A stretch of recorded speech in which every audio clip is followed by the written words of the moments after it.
亲爱的朋友们，大家好，欢迎来到跟嘉浩学习汉语的汉语课堂，我是嘉浩สบายดีมั้งเพื่อนทุกคนยินดีต้อนรับทานเข้าสู่ห้องเรียนภาษาจีนของเบาเทพมื้อนี้น้องเบาสิพาทุกคนมาเรียนภาษาจีนกันไปตลาดหรือว่าไปซื้อเครื่องอยู่ตลาดเนาะแต่ว่าก่อนอื่นเบาสิขอมาแนะนำคำศัพท์นี้กันก่อนก็คือคำว่า市场และ集市เนาะมันมีความแตกต่างกันหน่อยนึงเนาะ市场แปลว่าตลาดเนาะแปลว่าตลาดแต่ถ้าเป็นจีสื่อเนาะก็คือจะแปลว่าตลาดนัดตลาดนัดถ้าแปลตามตัวได้เนาะก็คือ市场ก็คือจะเป็นตลาดที่เพิ่นตั้งอยู่เป็นประจำแต่ว่าจีสื่อมันจะเป็นตลาดที่เพิ่นจะสร้างขึ้นมาหรือว่าเปิดขึ้นมาในบางระยะหรือว่าบางกรณีเท่านั้นอันนี้คือจุดแตกต่างของมันแต่ว่าในกรณีเขาจะว่าไปตลาดก่อนเอียงทำนองนี้เนาะเขาจะใช้ว่า去市场หรือ去集市ก็ได้เช่นกันเนาะ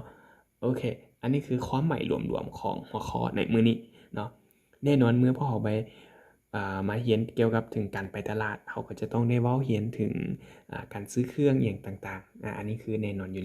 ฉะนั้นพอเราไปเข้าบทเรียนพร้อมๆกันเลย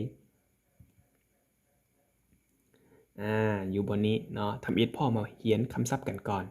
เนาะโอเคมาเบิ่งคำศัพท์ตัวที่1请问请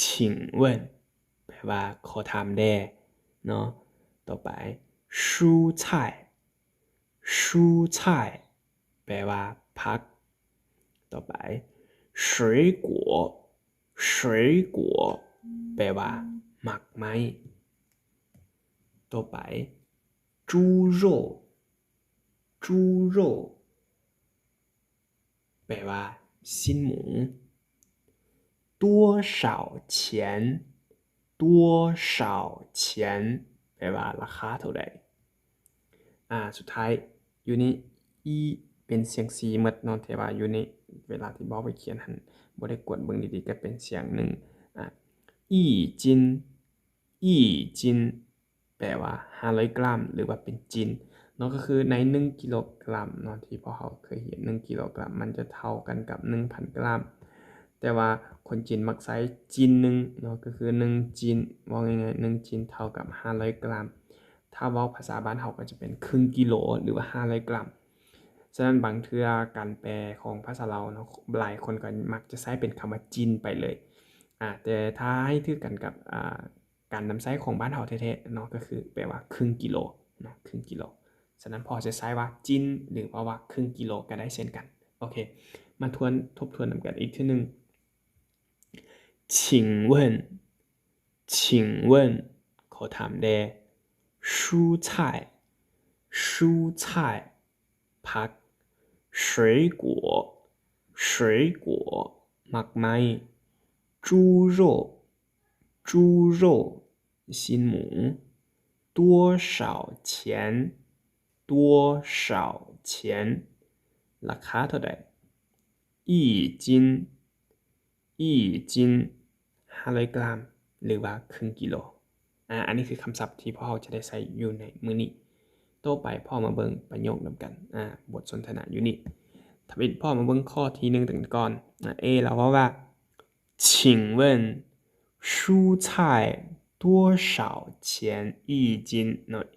อีอยู่นี่ดังที่เว้าไปเมื่อกี้เนาะมันจะเป็นเสียงสีเสมอเด้อทุกคนรบกวนเติมให้แน่เนาะบ่ดีปานใดเดี๋ยวเขียนใหม่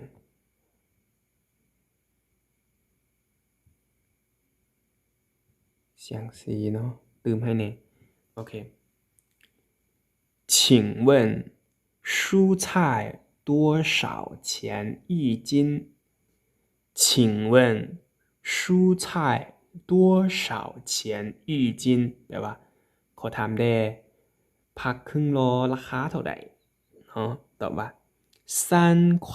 钱一斤3块钱一斤แปลว่า3หยวนต่อครึ่งโลอ่านนำกันอีกทีนึง请问蔬菜多少钱一斤ขอถามแด่ผักครึ่งโลราคาเท่าใด3块钱一斤3หยวนต่อครึ่งกิโล อันนี้คือการบทสนทนาที่หนึ่งก็คือขอถามแน่อย่างคำตรงนี้เนาะชิงเวินเนาะไปเบิ่งประโยคตัวที่สองอีเนาะพอต้องเป็นเสียงสีเสมอโอเคมาอ่านกัน这些水果多少钱一斤？这些水果多少钱一斤？หมากไม้เหล่านี้ราคาเท่าไหร่水果10块钱一斤水果10块钱一斤ครึ่งโลละ10หยวนเนาะครึ่งโลละ10หยวนพอมาเบิ่งคำว่า这些เนาะ这些แปลว่าเหล่านี้เนาะเหล่านี้ซึ่งว่าอยู่ในข้างถึงยังบ่มีบางคนที่เคยเรียนแล้วก็อาจจะบ่มีปัญหาแต่ว่าอยากแนะนำสำหรับคนที่ยังบ่ทันได้เรียนเทื่อเนาะคำนี้แปลว่าเหล่านี้ถ้าจะว่าเหล่านั้นเด้เขาก็ว่า那些เนาะก็คือเขาก็เอา这กับหน้าแล้วเติมไปกับเสีย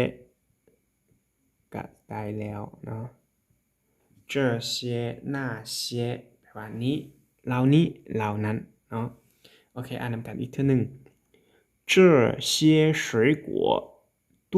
少钱一斤หมากไม้เหล่านี้ราคาเท่าไหร่水果10块钱一斤ครึ่งโลละ10หยวนเนาะอันนี้คือกรณีที่สองต่อไปพ่อมาเบิ่งที่บทสนทนาตัวที่3เนาะบทสนทนาตัวที่มาเบิ่งที่บทสนทนาตัวที่3เนาะโอเค我还想买点猪肉是多少钱呢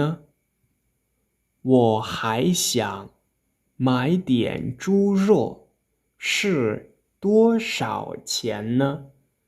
ค่อยยังอยากซื้อชิ้นหมูอีกน้อยนึงราคาเท่าใด猪肉30块一斤猪肉30块一斤ครึ่งโลละ30หยวนหรือว่าชิ้นหมูครึ่งโลละ30หยวนเนาะพ่อมาเบิ่งอยู่นี่ก่อนเนาะทุกคนหาย想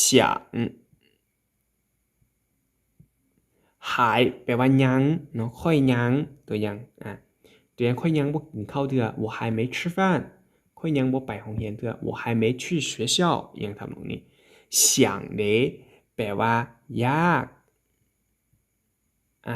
หรืออีกความหมายหนึ่งก็แปลว่าคิดฮอดก็ได้ตัวอย่างว่า我想你เนาะ我想家ค่อยคิดฮอดเพื่อนคิดฮอดบ้าน我想爸爸妈妈ค่อยคิดฮอดพ่อแม่เนาะอันนี้คือแปลว่าคิดเนาะคิดฮอดแต่ถ้าอีกอย่างนึงก็คือยากเนาะยากตัวอย่าง我想学汉语ค่อยอยากเขียนภาษาจีน我想去中国ค่อยอยากไปประเทศจีนเนาะฉะนั้น想เนาะอยู่นี่จะมีอยู่2ความหมายด้วยกันนั่นก็คือยากและคิดฮอดส่วนว่าหายแปลว่ายังส่วนอยู่นี่อีเตียนเนาะเตียนตัวนี้แปลว่าน้อยนึงเนาะน้อยนึงฉะนั้นอยู่ในประโยคนี้ก็คือ我还想买点猪肉ก็คือค่อยยังอยากซื้อชิ้นหมูอีกน้อยนึงเนาะดังที่เบาได้เบามาโอเคคันสั้นพ่อมาอ่านนำกัน2ประโยคนี้อีกเทื่อนึง我还想买点猪肉是多少钱呢猪肉30块一斤มาอ่านนำกันอีกทีนึง我还想买点猪肉是多少钱呢ค่อยยังอยากซื้อชิ้นหมูอีกน้อยนึงราคาเท่าใด猪肉30块一斤ครึ่งโลละ30หยวนเนาะอันนี้คือกรณีที่3พอเขาไปเบิ่งอยู่ที่กรณีที่4คนอื่นพ่อมาเบิ่งอยู่คำนี้กันก่อนอีก้งเนาะอีก้งอีก้งแปลว่าทั้งหมดเนาะอีก้งแปลว่าทั้งหมด แต่จะมีอีกคำหนึ่งที่พ่อเคยเขียนมาแล้วบางเทื่อก็อันนี้ก็แปลว่าทั้งหมดคือกันแม่นบ่แต่อันนี้บางเทื่อภาษาเราจะแปลว่าล้วนแต่ก็ได้เนาะล้วนแต่ล้วนแต่เนาะแต่ว่าอีกงแปลว่าล้วนแต่บ่ได้เนาะอีกงแปลว่าทั้งหมดหรือว่ารวมทั้งหมดแล้วอีกอย่างนึงที่เราควรจื้อก็คือตามหลังของอีกงว่าแบบง่ายๆนี้ก่อนก็คือตัวแม่นบ่ตัวที่พ่อเขาเขียนมาภาษาเราสิแปลว่าล้วนแต่หรือทั้งหมดแต่ตัวทั้งหลังจะไปกันกับคำนาม名词เนาะหรือว่า noun มันจะไปกันกับคำนามแต่ว่าอีกงทั้งหลังมันจะไปกันกับ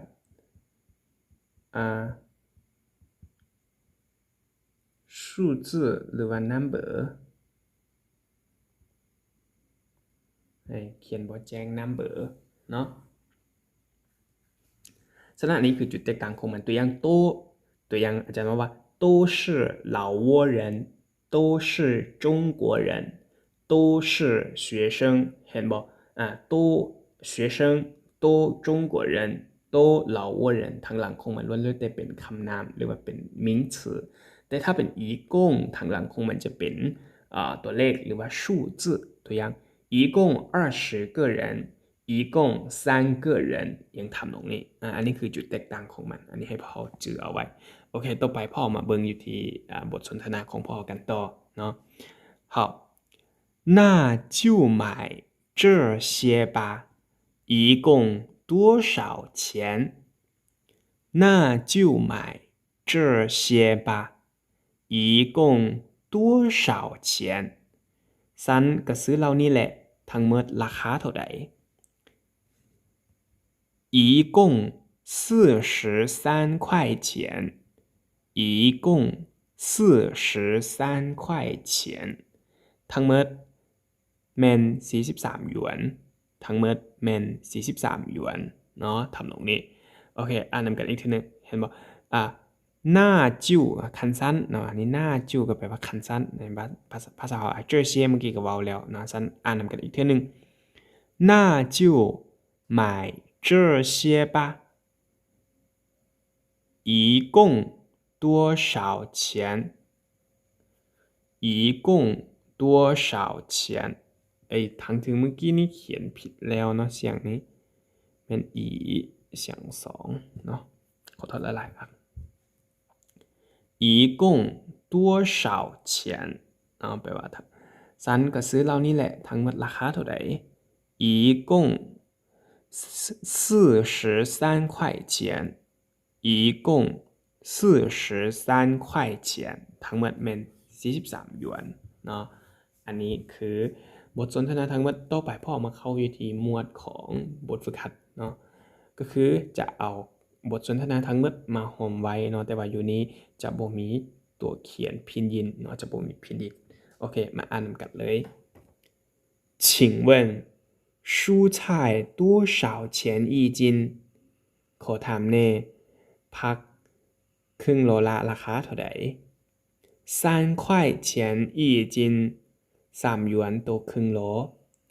这些水果多少钱一斤มากไม้เหล่านี้ราคาเท่าใด水果10块钱一斤ครึ่งโลละ10หยวน我还想买点猪肉是多少钱呢ขอยังอยากซื้อสิ้นหมูอีกน้อยนึงราคาเท่าใด猪肉30块钱30块一斤ครึ่งโลละ30หยวน那就买这些吧一共多少钱ซันก็ซื้อเหล่านี้แหละทั้งหมดราคาเท่าใด一共43块钱ทั้งหมดแม่น43หยวนเนาะอันนี้คือควบคู่ระหว่างภาษาจีนกับภาษาลาวต่อไปพอมาเว้าแต่ภาษาจีนล้วนๆเนาะอันนี้ให้ทุกคนฟังแล้วให้ไปฝึกฝนตื่นเนาะโอเค请问蔬菜多少钱一斤？3块钱一斤。这些水果多少钱一斤？水果10块钱一斤。我还想买点猪肉，是多少钱呢？猪肉30块一斤。那就买这些吧。一共多少钱？一共43块钱เนาะอันนี้คือบทสนทนาทั้งหมดของบทเรียนของนี่แต่ว่าอยู่นี่น้องเบาอยากเน้นเติมอยู่2คำก็คือ多少钱一斤และ一共多少钱อันนี้2คำนี้ต้องชื่อเอาไว้เนาะเพราะว่าเวลาที่เราไปตลาดเนาะเขาก็จะถามราคาว่าอันนี้เป็นราคาเท่าไหร่แล้วเวลาเขาจะซื้อ2อย่างขึ้นไปเขาก็ว่าจะถามแม่ค้าขึ้นว่าทั้งหมดราคาเท่าไหร่เนาะฉะนั้น2คำนี้จะต้องชื่อเอาไว้นั่นก็คือ多少钱และ一共多少钱เนาะ2คำนี้ฝากให้ทุกคนจือเอาไว้ฉะนั้นมื้อนี้พอเราเขียนฮอดนี้ก่อนแล้วมาสืบตัวเรียนในครั้งต่อไป今天再见